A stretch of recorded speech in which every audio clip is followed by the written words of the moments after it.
I've been noticing how much pressure there is to decide, especially at the beginning of a year. Decide what you're focusing on, decide what you're committing to, decide what needs to change. Lots of decisions. And for people who are capable and responsible, deciding can feel like relief. I know for me, there were seasons when making a decision, any decision, felt better than staying in the space of not knowing. Even if the decision wasn't quite right, it at least gave me something solid to move toward. At the time, I thought that was clarity, but looking back, I can see how often it was urgency instead. I've watched the same pattern show up again and again with women in leadership.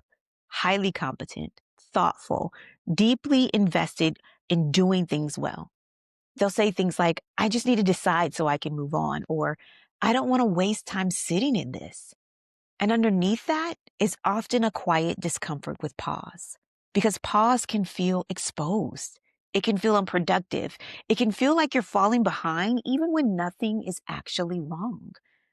There was a point in my own leadership where I realized I was committing before I was clear, not because clarity had arrived, but because I didn't want to stay in the tension of uncertainty.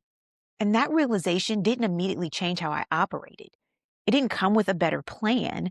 It just stayed with me.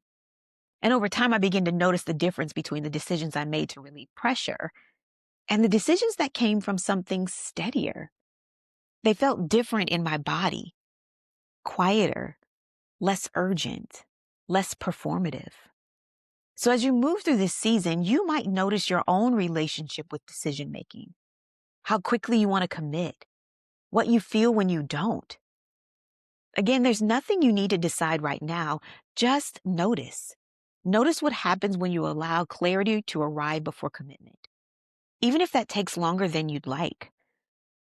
Remember, some things need to take space before they take shape.